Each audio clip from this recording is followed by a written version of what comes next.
Welcome to After Cana, a Fairest Love podcast dedicated to exploring the vocation of marriage. In each episode, we bring you stories, advice, and insights from experts and seasoned couples to help guide you in your journey, whether you're dating, engaged, or newly married. Hello, everyone. My name is Gabby Quinlan. I'm your host, and today I have with me Judith. She is a Christian dating coach for women. I'm so excited to talk to you today, Judith. Welcome. Hi, Gabby. Thank you so much for having me. This is such a privilege, such an honor, and I feel like I'm so excited to talk about all of the things that we have planned today. Yes, Thanks for me having too. It's an honor for me. So glad you're here. So I just wanted to have you introduce yourself to our audience and kind of just tell a little bit about you and how you got into this world of dating coaching. I think that's such a fun and awesome profession. So tell us the story. How'd you get into this? All right. Hey, everybody, to whoever's listening. My name is Judith Pereira. I come from Mumbai, India. So I'm passionately Catholic. I love Jesus. I love everything that has to do with the Catholic Church because I feel like it's, I think, the best treasure that we have on this planet. It's so amazing. I am currently studying in my master's degree in marriage and family therapy. Marriage, family, everything to do with dating and stuff has always been close to my heart. And as a kid, I used to joke around that I was going to make money off of fighting couples because that's what I had grown up to see in my parents, in my extended family. And I didn't really know what a healthy Catholic or Christian godly marriage is supposed to look like. And so I feel like the Lord took that really seriously because now that's kind of what I do. Yeah. But the Lord, He has been so grateful. I have been so grateful, and He has been so amazing in leading me to this path because I never, grew up and be like, I'm going to be a dating coach. But the way that He led my heart, my interest from being in a place where I used to feel that I hated marriage and never wanted to be in it, to then leading my heart through my own relationship, through my own walk with the Lord, and now being in a place where I'm actually supposed to able to help other women go through this as well.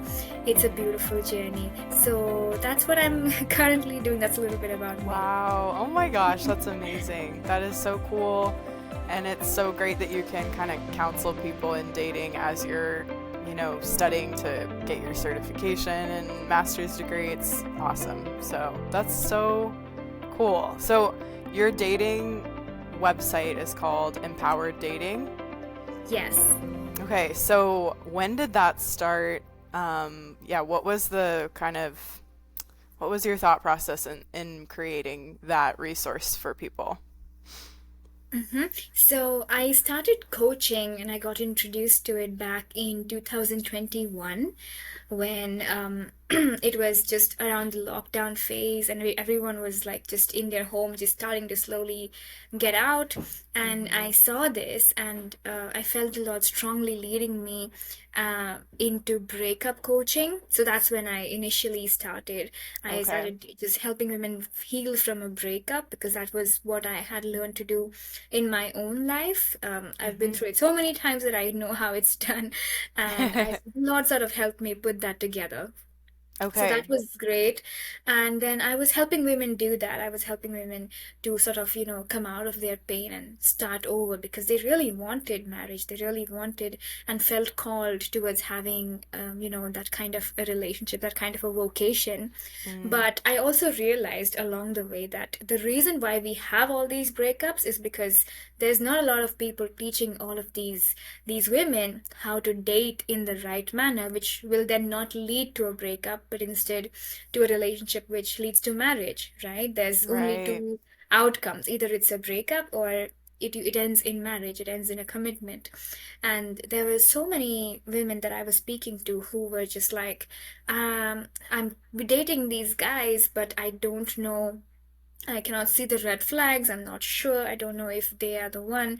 I'm unable to discern. How do I even go about this whole thing? It's so messy. Right. And when I started praying about this, because I felt the need to help my clients further on because they were now, okay, healed, but they didn't know what to do further. And Mm-hmm. that's when I was slowly being led towards dating. And it was such a process of faith because I was like, Lord, I'm not even married yet. How can I help other women sort of, date and find their person? But I feel like the Lord has brought it up about so beautifully because whatever is being put together through this resource on the platform, Mm-hmm. it's really not me. I don't really know how it came about. I just have some insights, some learning, but whatever the Lord is doing through that is, I think, so beautiful. So that was my heart behind it because now when women really feel they know what it takes to date, they have the right Mm-hmm. mindset going in, they have a place where they can heal from all of the things which are affecting them in a negative way. They're a lot more empowered to actually Right. date and be in a relationship that leads to marriage then. So that Yeah. is the whole aim behind this. Wow, that's beautiful. What an amazing calling. And yeah, well, we will all, everyone listening, I'm calling you to pray for this work that Judith is doing. That's really amazing. Um, so on your website, I was doing some digging and you described yourself as kind of a hopeless romantic, like Yeah. a rom-com lover. I'm a sucker for a good rom-com myself. How have those kind of things impacted your view of modern dating? Um, yeah, what has that contributed to kind of your perspective on the modern dating culture, the dating scene? I love this question. So I've always grown up watching, the Barbie movies and Mm-hmm. Cinderella, and then I watched Cinderella in live action, which was even more mesmerizing. Mm-hmm. But I think overall, when I got introduced to the theology of the body, Mm-hmm. I got to know this one term, which JP2 would describe as culture of death. Yes. And that's what I strongly believe that we are living in that right now. It's so evident more than ever Mm-hmm. because everywhere we go, there is just death everywhere. There is killing, there is abortion, there is everything that we once held true to, our values and things that were beautiful are now Mm-hmm. just being watered down to, lifeless things. Then maybe it is architecture, it's, human tradition and values, it's marriage, the sanctity of matrimony. It's all slowly going down. It's all slowly going down. And Absolutely. and so I feel like I'm that old soul kind of person who really, really values things which are timeless and old. And I feel like that desire to not want to, you know, make it bad. I don't want anyone to spoil it. So Mm-hmm. that's how I still feel about marriage because if you look at all of these old, rom-coms and cartoons, because before the whole feminism thing and all began to pour in very generously, you'll see a lot of beautiful love stories where the men are pursuing the woman, Mm-hmm. right? And they have some serious integrity, some serious work that they're doing on themselves. Like if you look at Ariel and Eric, like he's a serious dreamboat, right? Right. And Those blue eyes. Oh my gosh. so it's Yes. such a beautiful thing when men and women both hold to their original standards of beauty and Mm-hmm. personal work, the inner work that it takes, because that's what the Lord calls us. Pope Benedict Mm-hmm. XVI always says, right, that you were not called for comfort, you were made for greatness. So Yes. I feel like all of those things are slowly dying away. But these old movies, they sort of like, they made me realize that, hey, maybe real life doesn't look like this anymore, but this is what the Lord intended. He intended us to come to the fullness of our own potential, walking with Him, and then to Mm-hmm. be united to another person who also wants God's will to be done in their life. And then you're Right. not just adopting some person to be on your team and hopefully make it through life. Marriage is a Mm-hmm. game, and so you choose the best person who's done the work for themselves to be on your team, so you both can serve the Lord, so you both can fulfill his vision for your life. Yeah. And really like being that power couple that the Lord brings together uniquely, and Mm-hmm. believing in love and romance and like just a really beautiful godly relationship. I used to Right. see those things growing up a lot, so I feel like that's somewhere stuck in my head and never Mm-hmm. left. And Yeah. honestly, I'm glad. I'm glad about it. Yeah. No, I think that's so important to hold on to that kind of ideal of what marriage should be. Yeah, And obviously relationships aren't perfect, but if spouses continue to pursue one another, with integrity and with respect and love, I mean, we've talked to couples on this podcast who've been married for 50 years and they're still giggling around each other and like kind of bashful about how much they love each other. And so, exactly. yeah, and I think in our world it can seem like, marriage is doomed for failure and this kind of love story is not practical or attainable. But it really is if you both, if you and your spouse put in the work. So I love it. Hold on to that and keep telling people about it. I think that's beautiful. Um, Kind of going into your dating coaching philosophies. You mention some strategies that Christian women can use, and I'm assuming they kind of can apply to men too, but um, dating with intention, what does that mean to you? Why is that so important to date with intentionality as Christians? I think it's the number one thing, the most important thing. If you're going into dating and you feel that you want to have, eventually end up being married to another Mm-hmm. woman that matches your liking, being intentional is the best thing that you could do. And I think I've witnessed the downsides of not being intentional in my own life and in Mm-hmm. the close lives of others that I'm close with, because I know how bad it hurts when you sort of just get tangled with another man or with Mm-hmm. another woman, and then eventually in like 4 or 5 months in, you're like, wait a minute, they don't want what I want, or they're Right. just not like, how did I not see this earlier, that they're just not aligned with what I want. So those things really hurt. And for someone who is, a highly sensitive person or an empath, or just, having that godly sensitivity, who's not really used to playing around that much when it comes to dating, those Mm-hmm. things can really hurt.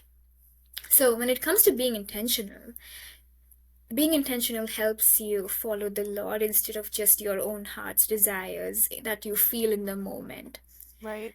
It's a lot about, protecting yourself from sometimes even from yourself. So if you are intentional about dating, about your vocation, you will have already prayed about, okay, am I ready to get married in this next season of my life? Mm-hmm. Or am I just on this dating app for fun? Because if that's the case, then there is going to be no fruit from what we are doing. Right. And I used to be that before. I was just on dating apps for fun. And when some good, really good man texted me, I was like, okay, but I'm not ready for marriage. I don't want to get married this early. Yeah.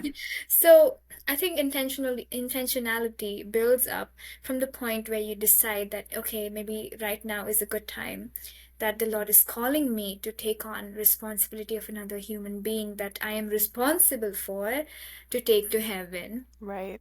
Right. And that is a beautiful perspective, because whoever you are dating as a Christian, and them and you are both daughter and son of the Lord. And Mm-hmm. so if someone is that precious, you wouldn't really want to meddle with, with them, if they are not really, if it's not really meant to be. So Mm-hmm. being intentional really allowed me, when I started doing it, it allowed me to bring the Lord in. It allowed me to be very discerned, to discern properly if Mm-hmm. they are the one, if the Lord Right. is calling me to go deeper in there or to back off. It really helped me to understand, what are the good, what are the bads, am I okay with this person's flaws. Right. You get to know all those things when you intentionally approach the relationship, when you ask questions on purpose, when you initiate conversations on purpose to understand where you're heading. So Right. all of these things they help you to prepare for, to love the person as they are, as opposed to just falling in love with the idea or just going in with Mm-hmm. your most dominant emotion at the time and then regretting it later. Because Yeah. that's what we always see in movies and all of these new Netflix shows. Like they just go wild. Like they have Yep. one piece and then they go all in. And Mm-hmm. it doesn't really make any sense because they wake up the next morning hungover and then there are all these problems. And it's sort Right. of pictured in a way that you have to fight for love and it has to be this messy, complicated, dramatic thing. But no, not really. Not Yeah. really. So I think that is what intentionality is all about. You protect yourself and you protect this other person. Whether or not you get married, you still have this respect for them. Mm-hmm. And then that sort of allows you to know them in a better way, which is good for in either way, whether you break away or you get Yeah. married. It's a very beautiful process. Yes, I completely agree. I could not agree more with you about all of this. I think what was so different when I met my husband for the first time and we started dating, it was so different from all the other guys I had talked to or dated before because within the first week we were having really serious conversations about our Catholic faith, what we wanted our families to look like one day. We talked about marriage, even not necessarily marrying each other, but like it wasn't out of the realm of possibility, clearly. But with all the other guys, I did not see that intentionality on their side. And so I think that's something to look for all the ladies listening. You know, look for a man who's not afraid to have those conversations, who's very clear about his intentions. And I know we're going to talk about red flags and green flags later, but yeah, I think it's just important to value yourself enough to say, you know, my time is not worth wasting. I'm going to be intentional so that, you know, I can move on to the next person if I need to, and the other person can move on if they need to. No harm, no foul, but like, Yeah, let's not just drag our feet in this kind of ambiguous state for 5, 6 months and then exactly. get heartbroken. Like, let's Yeah. be honest about what we want and what we need, especially if what we want is marriage at the end. I think that's so, so true. Um, so obviously this is all easier said than done, but what um, what are some of the challenges you see Christian women and just people in general facing today in the dating scene? How can they kind of navigate these obstacles and cut out some of this confusion that we see? Yeah. I feel like for Christian women, Catholic women, Mm-hmm. they would say that it's very difficult to find someone, number one, who values their faith. That's, I Right. think, the most important thing. And to find somebody that is godly, who just not just isn't a church guy, but actually would want to pursue the Lord, who Mm-hmm. actually wants to, come to church every day or every Sunday and pray and lead a family in that direction. It Mm-hmm. seems like there's a scarcity of men, who would Right. lead in that manner. And I've seen so many women talking about how there's just not good enough men. Either they're just like, too boring or just too much of a nice guy, Mm-hmm. or then they're either on the bad side, which is like emotionally unavailable, not ready for a commitment, but still Right. up there in the dating scene, just, floating around in the pool. Yeah, they don't know what they want. Exactly, Yeah. exactly. Mm-hmm. And it's bad for the woman who really wants to be intentional and to be pursued in that manner. Yeah. Um, and other problems definitely include even once you start getting together and you are in this early dating relationship, your attachment style clashes with them. Like sometimes you're just very anxious, and they might be the kind of person that is very avoidant, and they want to have their own space, and they're not okay with sharing their emotions. And you take that as a sign of them not loving you enough, and all of these things start to, happen, which then leads to eventually not really wanting, or like a relationship doesn't progress to marriage Right. eventually. Right. And so, for a single woman who is single and dating and really wants to pursue the Lord and is open, I would say you gotta know what you can compromise on and what you cannot. Like, Mm, I've seen some Catholic women be like, I'm okay if he's not Catholic, he can be Christian, and as long as he loves the Lord, I'm okay with that. right. If that's your thing, go for it. If you feel like you really want a Catholic man, go for it. If you feel like you're okay, if he like his religious views doesn't really matter, then that's on you.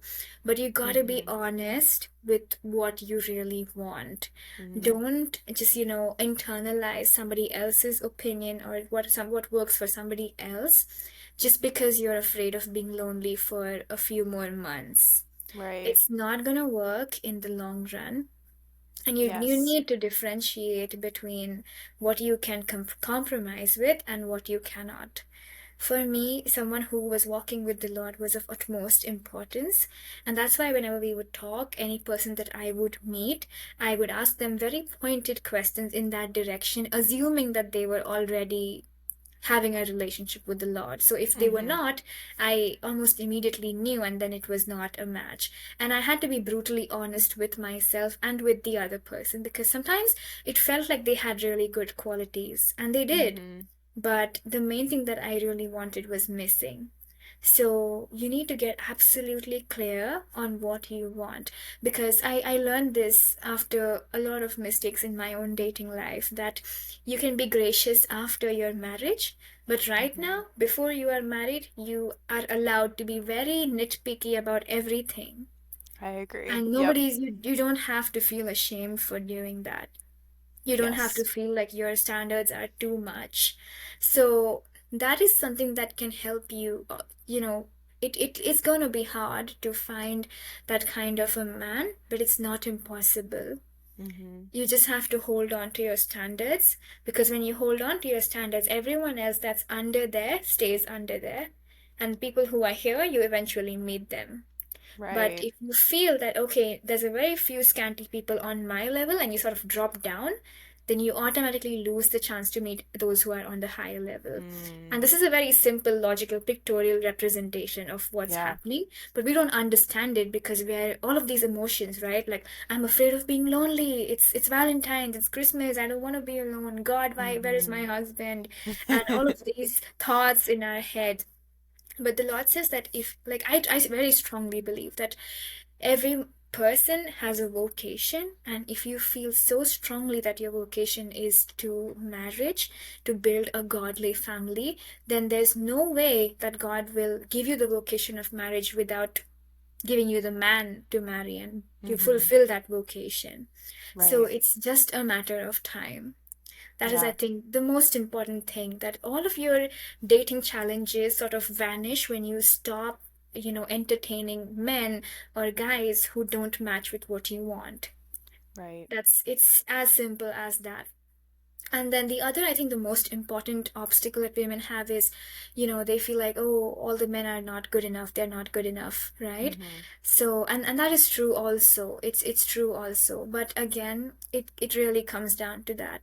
If he's not good enough for you, it's okay. You don't have to be like, my standards are too high. Just stay Mm-hmm. where you are, get really clear on on who you are and what you really want, what your values are, and what your ethics are.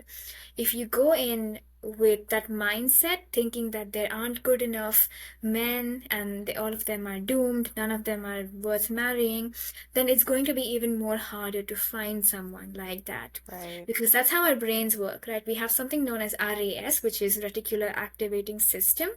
Mm. It's the kind of thing, the part of your brain which really attracts familiar thoughts even more.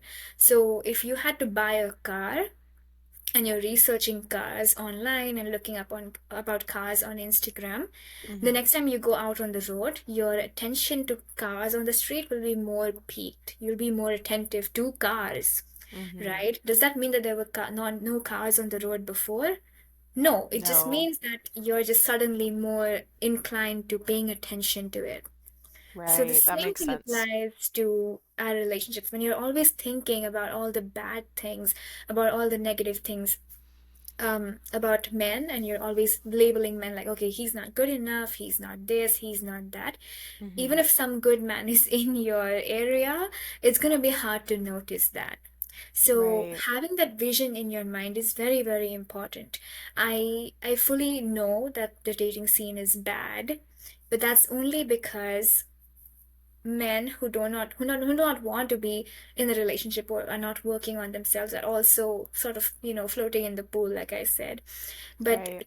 but as a solution to that, the only solution is that women keep on to their standards, because when you do that, the men who are good, who are serious, who are also looking for a godly woman will eventually find you. It's just a matter of time. Mm-hmm. So true. Oh my goodness. So for the people kind of in that waiting period of like, I'm never gonna find someone, what can I do to pursue my vocation even though I haven't met the person yet? Um, Something that I really liked that you talk about in your some of your content is addressing yourself and your personal baggage and working on, the person you want to be before entering a new relationship. What are some things that people can do to really be that person and that eventually the spouse they want to be, even when they're single? Yes, yes. So quick backstory is when I was Mm-hmm. growing up, I am the oldest daughter. And so in my family, where we come from, I had to bear a lot of my parents' initial relationship stuff because they were new. They were from two very different backgrounds. And I was born, very quickly into their marriage. And so I was sort of witnessed them learning to love each other, learning to be in a Mm-hmm. relationship which wasn't exploding every day. Right. And that was something that told me very early on, okay, Judith, if you're gonna get married, you have to be very, very careful, because I developed some serious fears and wounds Mm-hmm. from witnessing those things. And I think that is true for many of the people, listening to this probably, and even so many more out there. I feel like our current generation is sometimes really afraid of Mm-hmm. marriage because they're fearing that it's going to be bad. They're Yes. fearing that it's going to turn out exactly like their parents, or they don't really want to end up like their mom who spent a miserable life. And so they sort of say that they want marriage, but subconsciously also run away from it. Mm-hmm. And that, in addition to all the other bad or traumatic experiences that you've had in your life, are all sort of like this baggage now, which you're carrying like a big pile of trash on your back, and Yeah. it's smelly and it's rotten and it's not good. But you're taking that into every new relationship, hoping that this new person is going to fix that for you. Mm-hmm. And it's so subconscious, we don't even realize it. I never realized it when I was doing the exact same thing. So lack of confidence, lack of, having a good self-esteem, Mm-hmm. seeing yourself the way God does, and always putting yourself down, people pleasing or self-sabotaging, negative mindset, dressing in a Right. way that you don't really feel good about, but you still do it. All of these things that we feel bad about ourselves are coming from the past, right? Mm-hmm. The things that you've seen happening, or you picked up some wrong beliefs about yourself, about the world, or you just developed a lot of, different aspects of your life were shaped and formed because of certain people, and now you just feel like this is you, Mm-hmm. and you feel that it's irreversible, but actually it's not. And we often find that, I can get this new person to understand me and my baggage, and they'll be okay with it, and they can sort of embrace my baggage. But what you Mm-hmm. don't know is that they are coming with their own pile of trash. Right. And it's double the smell now. It's double the stink. So that's why whenever you're getting, entering into a relationship and actually, trying or preparing for a godly, holy, healthy marriage, the first thing you do is you take out the trash because it really comes up, it pops its head at the worst of times, and Mm-hmm. sometimes you don't even know what's going on. I've seen this analogy so many times when they say that your life is like a glass of water, and there's a Mm-hmm. lot of like mud at the end. And when you get married and you start pouring water into each other's glasses, Mm, all of that mud and the rubble is gonna come to the top. That right. always happens. No wonder before marriage you feel like, okay, we're awesome, he's awesome, I'm in love, he's in love. Yes, but there's this whole unseen reality, the bottom of the iceberg, which is going to come up in times when you don't expect it to. And then it's going Right. to be like, okay, why did you do that? I didn't even hurt you that much. But you don't know that what they're doing is not actually what you did, but it's that big pile of junk. So Mm, that's why it's so important to heal. So if you're preparing for marriage and if you feel that I have some serious stuff to heal, take it to Jesus. Start listing down all those things. Um, and working with somebody else has helped me personally a lot mm-hmm. because I realized that being the older daughter, I was sort of like this, living in hyper anxiety, always having the need to perform. In my Mm-hmm. house, I became like this golden child through which my parents felt like they had achieved something in their life by Mm-hmm. my grades and by my good behavior. So as a child, I always learned to suppress myself to, be okay and not ruffle more feathers because everything around me was already so erupting and always, on the go, Mm-hmm. so chaotic. So Right. that's what I learned was love. When I thought love, immediately, pictured some sort of a very up and down, volatile relationship. Mm-hmm. And those are the things that you need to heal. So when it comes to your love language, your attachment styles, the way that you perceive love, sometimes you have to unlearn and relearn things about love.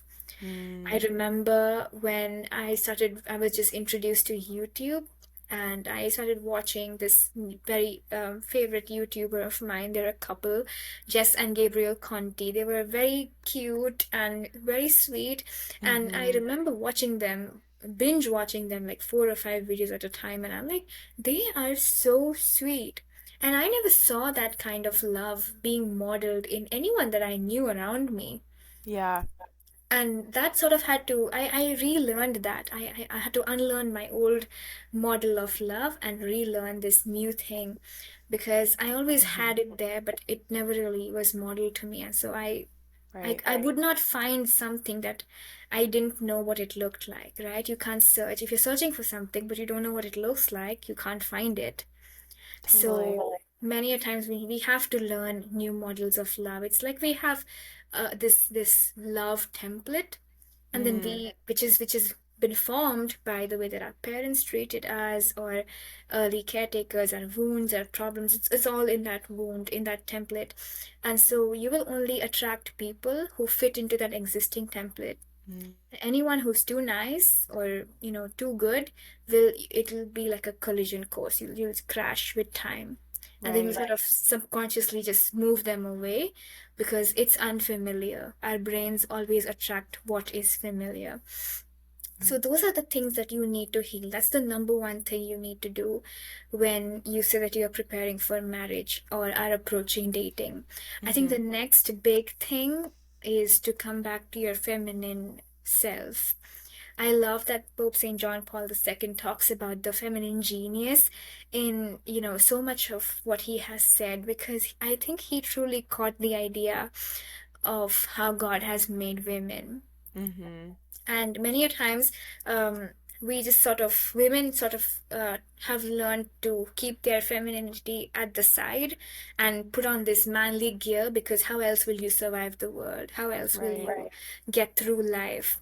But you cannot attract a masculine man by being masculine yourself, because the very Yeah. fact that he's masculine means that he is looking for a feminine. If he's So not true. looking for feminine, then he's not really masculine. That's it's a very simple, statement right there. Because a man, he will do everything to provide the structure and the protection and the providence, but it's a feminine woman that he seeks because she's the one who brings the warmth, the beauty, the joy, the playfulness, the Hmm. wildness of a home. She makes those things. And any good man who wants a wife, who wants to commit, will never be attracted to a woman that's masculine, that's afraid of receiving. Right. So when I learned how badly I was wounded in my femininity, I really had to come back to the Lord and allow Him to take charge of my life. Because being masculine meant that I wanted to write my own story, I wanted to make my own choices and keep the Lord out of it. But I have learned that the best way to heal your femininity and come back to being a healthy woman and not feel ashamed about being vulnerable and surrendering is Mhm. to come back to the Lord, to see yourself the way He sees you, and really step into that identity of becoming a daughter.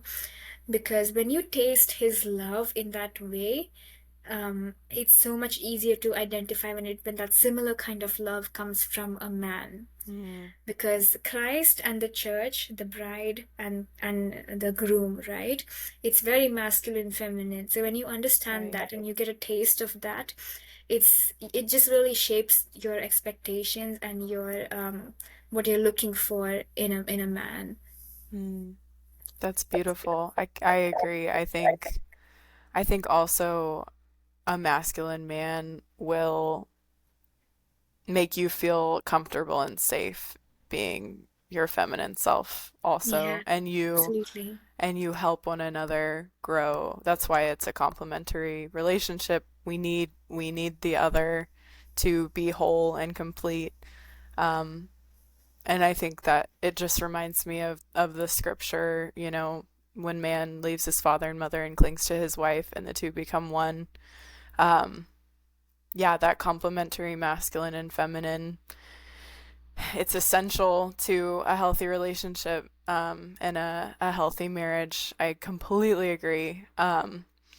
So you kind of talked about this a little bit, but how can people attract those types of, for women, attract those types of men and vice versa? Um, Obviously, being a person of faith, integrity, and holding yourself to a high standard is going to attract like-minded types of people. But what are some ways that you've found really help in attracting people with your same values and ethics? Okay, so I usually approach this in two ways. One is the very practical side of it, and the Mm-hmm. other is the more unknown or lesser known subconscious side to it. So I'll do the latter first. Mm-hmm. So I mentioned earlier about something known as the love template. Mm-hmm. I that's what I call it, but it's this thing that you have in your heart and mind. It's deeply embedded, and you say that, um, it's the my type or my kind of Mm. person or someone that I just click with instantly. You're actually choosing people that you're already comfortable with, you're already familiar with. That's why so many women are attracted to people who are like their father, Mm. Yeah, or that makes sense. attracted to people who sort of, you know, elicit a certain response in you because that's what you thought love is. And so you're just waiting for confirmation from the next person that you meet. Yeah. So if you want to start attracting healthier partners, this love template needs to have a makeover. And Mm. when I say that, I mean that when you think, okay, this is my type, we have these, like people make fun of it sometimes that I'm only attracted to bad boys, and when the nice ones come in, I feel that they are boring. I feel that they are Mm-hmm. too nice, too predictable. And why does this happen? It happens because we have labeled good, nice, healthy love as sometimes boring because we're Mm-hmm. so addicted to the chase. And Yep. so if you actively want to shift from, from bad guys to someone that is good and healthy, it's your personal taste that needs to change. Now, I'm not saying that, okay, you're a bad person because you want bad boys. It's not something that you're actively choosing, but there is a need inside of you which like pursuing a bad boy or chasing or having that chaos in your life is fulfilling some deep need because Mm, of which you're doing it. You wouldn't do it for nothing. So right. go deep within yourself and discover what's exactly going wrong. When I realized that I was always trying to chase guys who are way out of my league and try to get them to be attracted to me, and then they would leave and I would be heartbroken. But I realized, okay, why am I not even caring about someone who's interested in me? And I'm Mm, going outside and feeling like I'm interested in you. Will you be interested in me? I was doing that because I realized that I don't have a good view of myself. mm. So anyone who likes me would be dumb. Right. Because I'm not good. I'm not valuable. Right. Nobody likes me. They're stupid, and I wouldn't want stupid. That's a Right? really It good was way to just put a it. very Yeah. simple, like 5-year-old kid explanation of what I'm trying to say. But I that's think the whole it's really, idea. yeah, it's really helpful. Honestly, I've never thought about it like that, but yes, that's so true. I think that's Yeah. great. That's great. So when we are always chasing for external validation, because someone that's unavailable and didn't want commitment or didn't really want things like this I Hmm. was able to turn their head for me. Imagine how much valuable that makes me feel about me. Right. Right. Right? So Yeah. that means you have the deepest need to be seen, to be valued, to be loved. And we think that this new boy who's out there on his motorcycle is going to give it to you, but he cannot. Mm, It's this fallacy that we have got. So every time that you're choosing someone that's still unhealthy and you want to switch it, think about what need is inside you which is making you choose those behaviors. Become aware of that. And when you have awareness, then you can switch. You'll mm, feel that itch to still go after this old behavior because it's still fulfilling that need. But show your brain that new is still okay and you're going to be fine. And when yeah. your brain sort of tastes this new, beautiful, healthy, much more stable and secure kind of love, Hmm. it will have a rewiring process. Mm, So you realize what's going on and then you respond differently. right. It's very simple, but it's definitely harder in action. But that's what it is. When the next time you feel like this person is not matching my standard, and you're on the dating app and you feel like you know in your heart that you shouldn't be talking to them anymore because they've sort of let you know that they're not your type, but you Hmm. still want to do it because you're afraid of being lonely, switch that. Tell yourself that I might be feeling lonely right now, and I'm going to fulfill that need in another way, which is spending more time with my girls or Hmm. seeing my parents or doing something that invests into myself, that pours back into myself, Right. instead of, thinking and imagining that this guy is going to fulfill Mm, your need. That's how you sort of change and switch your behaviors. I like And that. definitely the practical aspect is paying attention to red flags and knowing what stage of dating you're in. I think we'll talk more about that in a bit. Yes. Hmm. So Yeah, let's dive into red flags. I think people will really like hearing about this stuff, and I think some of it we can all relate to. yeah. But what are some common red flags you've seen in your experience coaching women and in your personal dating experience? And Mhm. then how can people better identify those red flags and green flags as they pursue partners? Yeah, I love this. I love talking about this. It's the Um, best. so on a typical day when the way that you meet a person would be you either meet them on an app or you meet them in some social circle, right? Hmm. So either way, the only way that you can actually keep your eyes open, like you can spot red flags pretty easily if you keep your eyes open. Mm-hmm. It's very simple. So if you're on an app and you see that they have good pictures and they've written it out very well, it means that they are serious. It means that they have taken the time and invested that time into, doing this because they want something out of it. Mm-hmm. Now, this is not a true thing, it's just an overall what we've observed, right? So Right. that's how it's typically done. If you like somebody's profile and they sort of text first or like your profile back, it means that they are active, they want something. So then that's how you get things started. And with time, you'll know, like, I think most likely in a couple of days or in a week at max, you'll know if they are that kind of man who is initiating the text or is at least putting in effort just as much as you are. They would Mm-hmm. want to, talk about important things or at least things which are more substantial instead of saying, "What are you doing?" or "How Right. was your weekend?" Right? And that's good for like a starter text Mm-hmm. sometimes. But if that's happening consistently, you know that this person isn't really looking to take the conversation elsewhere or, Mm-hmm. make it more serious. So, just really keeping your eyes open is very key.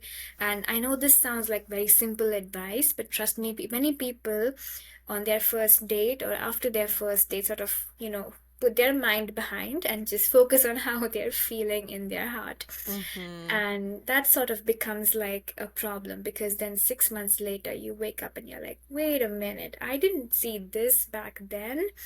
Mm-hmm. And that can happen sometimes when this person actively or intentionally hides something from you. Right. Um, Right. but but if you have done the process of, clearing out your own baggage, learning the kind of love that you want and having that model in front of your eyes, then it'll be a lot easier for you to identify what's right and what's wrong. Like, for example, if you're on a date, you know how he's right in front of you. You can watch what he's doing, what's he Mm-hmm. talking about, what kind of topics light him up, what kind of things does he love to talk about, what are topics that he's Yeah. automatically gravitating towards. Those things say a lot about him. Sometimes men will literally tell you how they are or what they are, but we still don't believe them. Like, Right. for example, he might say that I'm not really a family guy. I'm just like, I would love to just chill on the weekends with the boys. And you're sitting there be like, he's nice. I know he just said he doesn't want a family, but it's okay. I can make him want one. Right. Yeah. And But we do I like how I'm feeling on this date. yeah, He seems exactly. nice. Yeah. Yeah. You're Exactly. so right. You're so right. Yeah, so Yeah. that's I how agree. it really is that simple. And I think one way that you can really identify red and green flags is to understand what stage of relationship you're in. So Mm-hmm. for my clients, and for everyone that I teach, I break it down into three very simple steps. First stage is just the initial, talking, very, very Mm-hmm. casual, very simple talking Mm-hmm. stage. It usually lasts from like your first date to maybe second or third date, right? I think by the end of the third date, you know for sure whether or not you want to continue dating or, Right. keeping to see this person. Mm-hmm. In that first stage, you're supposed to ask questions that will help you decide by the info that you get whether or not you want to go on the next date with them. Mm-hmm. So you do that on all three dates. Like, for example, on my first date, I would ask someone, how is your relationship with the Lord? Or what is the Lord doing for you in this Mm-hmm. particular season? Again, I'm already assuming that he has a relationship with the Lord. And if he Right. doesn't, I'll know pretty soon. And if he Yeah. does, I'll know pretty soon. And if he doesn't, and I get to know that, then I'm probably not gonna have a second date, Mm-hmm. right? So Yep. that way you don't waste your time. You literally ask for what you want and you get it. It's very easy to make a decision.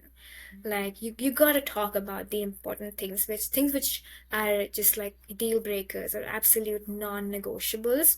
Right. Bring it up and discuss it. If you feel that this person is good to go with, then you could sort of move to the second stage, which is more, like now you're actively not talking to other guys, you're just with this person. You're not his Mm-hmm. girlfriend yet, but you sort of know that it's going somewhere.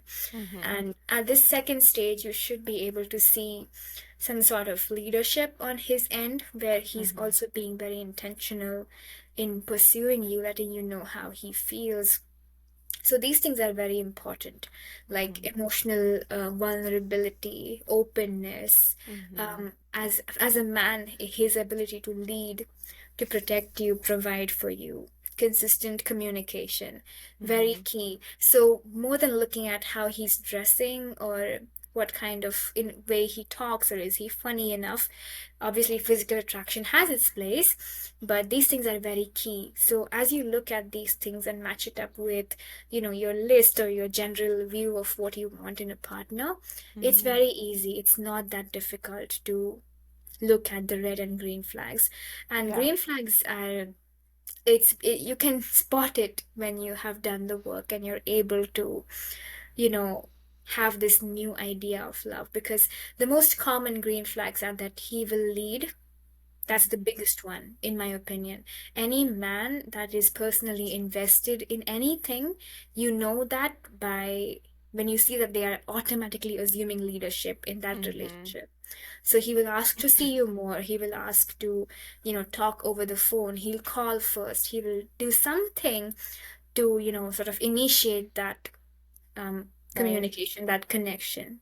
It's almost like a lion or some tiger in the jungle, if they're seeing a prey, they will not really wait and sit there with their hands folded like TV to see if someone else is coming and getting this woman, Right. right? They will jump on it first because they see some value in it. Mm-hmm. Mm-hmm. Right? That's how a True. man who sees some potential in you, some value, some worth would do. They're not gonna Right. just wife you up right away, but they would at least show some amount of, connection, some sort of, Yep. interest to some investment into the relationship. That's the second stage where you talk about some very important things. And Mm-hmm. if it doesn't work out, then you obviously, face it and just sort of go your own separate ways. Right. The second stage usually ends in you being his girlfriend, or at least like Mm-hmm. making it official and knowing for sure that, okay, this is it now, it's you and me. And then you're Mm-hmm. actively discerning marriage.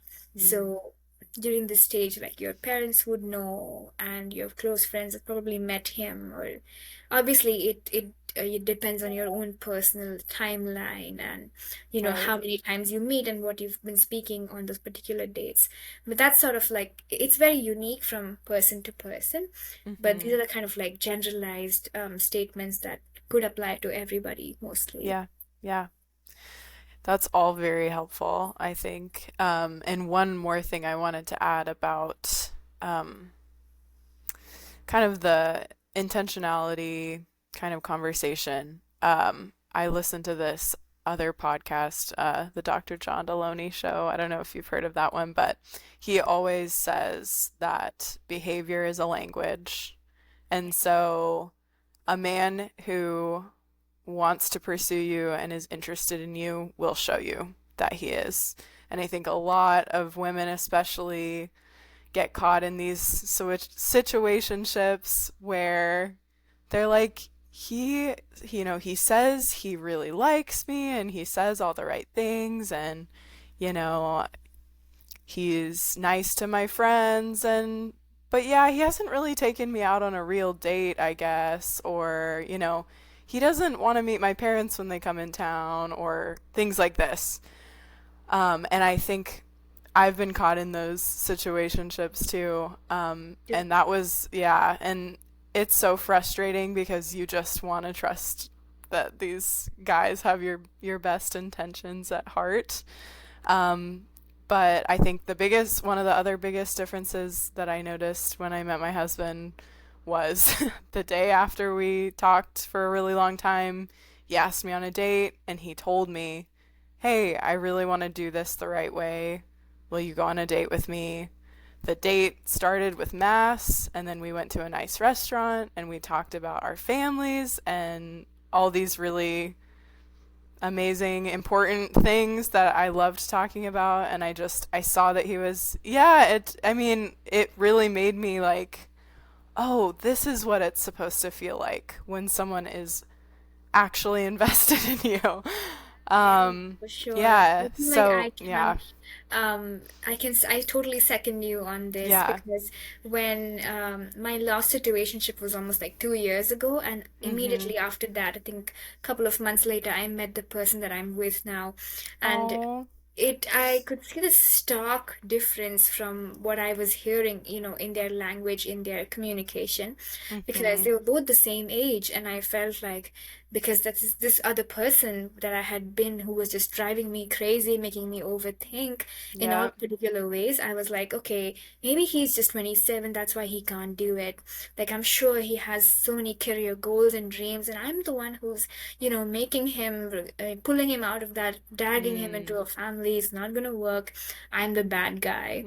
Oh, And then yeah. a couple of months later, I'm with this person, and out of nowhere, he just meets me, and he's like, "Judith, I really want to do this the right way, and I know that I really want to have a family in this much time, and I see you being that woman, and you're a godly, good woman." And I'm like, "You're the same age. How can you like? Don't you have career goals or something?" And Right. I realized that it's not really about a particular age or a particular, Mm-mm. anything. It's Yeah, really the heart. If they want to commit, they will. If they want to do right. things the right way, they will most definitely. They might not be perfect in planning the Mm-hmm. right date or saying the most perfect romantic things, but Right. that intentionality, that consistent communication will always be there. They would Yes. never, sort of leave you hanging on a cliff just Mm-hmm. to, keep that spice or whatever to make you more interested in them. It's always going to be this most secure thing where you know that they have your Mm-hmm. back at all times. Yeah. Yeah, and that carries through into marriage when Yeah. you really need to be super open about what you're feeling emotionally, you know, the goals that you have, because life is crazy, and even though you live together, it's really easy to not communicate well and not share. So when you're dating, look for someone who is an over communicator, shares their feelings, Yeah. emotionally available, because that's the kind of partner you want long term. And there's such a, I know we were talking about kind of like the bad boy attraction and the appeal of that, but I just want to encourage anyone who feels like that's the only type of guy that they're attracted to. I married a really nice guy, and um, I've been able to take more risks and feel more safe and more in love and like on fire than I have ever felt going for a bad boy, you know? And that is going to last me my whole life, because we're married. So yeah, so I would just say there's freedom in security, kind of like how there's freedom in the church and belonging to the Catholic faith. You know, freedom is not just doing whatever you want. It's having the ability to choose goodness and truth and beauty. Um, and yeah, I think it's so important to look for that when you're seeking out a spouse. So, um, kind of with that, let's talk about faith in relationships, and how can women and men incorporate their faith into their dating relationships, in order to prepare for a strong foundation, or in order to build a strong foundation for a future marriage. Yeah, absolutely. I just want to preface this by saying that for the longest span of my life, Hmm. I never really dated Christians or Catholics because Hmm. in India, there's Christians are just 3% of the entire population. Mm, So it's not that, it's not this abundance of Christian people who pursue the right. Lord. And so growing up, I never really felt like faith mattered that much. Hmm. And I was almost ready to marry this non-Christian person of a completely different faith. And I was like, yeah, I'm going to convert my religion. And I'm so glad I didn't do that because now when I am with a person, who wants to initiate praying over me, who Mm. wants to initiate praying the rosary and ask me how my Bible study went and discuss church sermons together, I realize how beautiful it is. So if you feel, and to anyone who's listening, if you feel that bringing in faith is going to be boring or making it less interesting or for some reason just weird, Mm-hmm. really, no, that's not what it is. It's actually so beautiful because when you bring the Lord in, you both become stronger. That's like the law, the strongest law in the universe. When Right. it comes to dating, you just, because if the Lord is pouring love into your heart, your heart is expanding because His love is so much. And when your heart expands, you can also take in this other person, their faults, their weaknesses, their goodness, and it becomes like this beautiful, strong union. A cord of three cannot be broken, right? Mm-hmm. So I started doing this only recently, but I feel like it has had the best impact. So one thing that I have always started doing with anyone that I talk to, and before I met my now boyfriend, is I said this earlier, like have conversations which already assume that he has a personal relationship with the Lord. So Mm-hmm. if he doesn't, he'll start doing it, or it won't work out because I love to have conversations with my boyfriend about how the Lord is working in our lives, little tiny miracles that we saw that day, or how He Mm-hmm. protected us from some, thing that happened to us, or how He's blessing us in our work. It's a Mm-hmm. beautiful way to bring the Lord together and really be intentional without making it weird or too much church like, Right. if that is like something that people are afraid of. Um, and the other thing is pray often and let him lead. This has been beautiful for my relationship. Mm-hmm. Letting him lead in prayer, it also sort of puts it in his mind that he is the leader and gives him that freedom. So I Mm-hmm. remember the first time that I was praying the rosary with my boyfriend. It was the New Year, the very first New Year's that we celebrated in the relationship, and we Mm-hmm. were in the chapel adoring the sacrament, and we were praying the rosary. And he did everything. He led the song Ave Maria, and then he led the prayer, and I was just sitting there and I was thanking the Lord because this was so beautiful. I didn't really have to go in and think about everything, but he was doing it as a man, as a leader. And Mm. then it really surprised me when he said the entire litany to Our Lady without, like, Wow. it was memorized. He didn't open a book. Like, Oh my gosh. I was shook. I was shook. And I was like, God, Oh, thank you. That is one godly man. You know he prays his rosary yes. when he has the entire litany memorized by heart. That's amazing. Oh my gosh. Yeah, he sounds awesome. That's so great. Aw. It it is. And I think the next thing that I think the one thing that really strengthened my relationship with this man is to watch a lot of Christian or faith-based movies, or like Mm. talks together.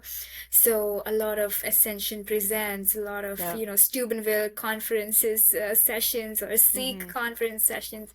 We watched them. I prepared like this whole playlist, and I was like, hey, I think we should watch this together. And he was really key. He was very prompt on, like, yeah, let's watch this today. And then we would sit and watch it for a good 45 minutes and then Mm-hmm. have a discussion about it because Yeah. and that really helped us to frame our minds in the same way so that we were looking at the same thing. It helped Mm. us to lead our relationship in that way because neither of us was, perfect in or grew up knowing how to have a very good relationship. Many of us don't have it modeled in our families. Many of us Mm-hmm. don't see it among friends because so many people in college, on campus, are just hooking up or having sort Right. of like these very tumultuous relationships. Nobody grew up with that knowledge. Mm-hmm. So if someone is really invested in learning about it, especially from a faith-based source, that really helps both of you to be molded in the same manner so that Mm. you develop the same goals in your mind and then have a plan to walk towards it. Yeah. So that is a very beautiful way to sort of have God in the middle of your relationship, like just inviting him in and he comes Yeah. over. It's really not that difficult. Just going to mass, saying the rosary, Mm-hmm. discussing about different saints on their feast days, and talking about their lives. It's Yeah. it's It's very it's very beautiful. simple. It's very beautiful. Mm-hmm. Yeah. Yeah, I love that. I think I forget where I heard this, but somewhere someone said to me, a good relationship is kind of you can kind of tell a good relationship that's very rooted in faith when you're running toward Jesus and then you look to the side and you see someone running to Jesus with you. And when the goal of marriage is to get your spouse to heaven, I think that's such a good image to keep in mind that our eyes should be fixed on God. You know, all of this is for Him. Our vocation is a gift that He gave us. And yeah, that's the whole point. So let's go for it. um, Absolutely. yeah, so I just want to hear before we wrap up, could you share a success story of, one of your clients or something transformative that one of your clients experienced with your guidance, and then we'll kind of start wrapping up. Awesome. Um, Back in 2022, my client, her name is Melissa, she came to me and it was terrible because she had just broken up. And she was sitting in her car. I remember just bawling out because of what had happened. And it Mm-hmm. really hurts when you have every other aspect of your life very going very beautifully, but you want the foundation, which is like love Mm-hmm. and marriage, to be there, but it's just not happening for you. Mm-hmm.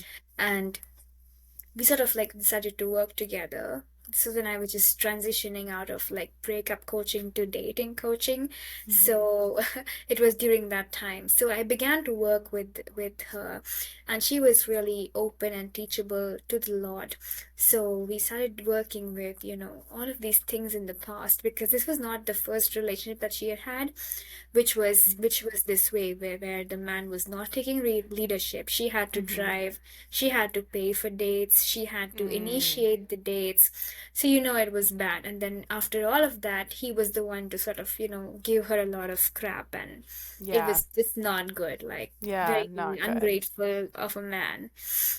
So this was a pattern that she had seen in like the last 3 or 4 people that she had dated. Mm. And then she also told me that there's this one schoolmate of hers who's nice, kind of sweet, and wants to take her out, but she won't go out with him because he's boring. So I instantly saw that pattern, and we had to work through it because of her attachment style and the way that she had grown up with in her family with her siblings and her Mm-hmm. parents.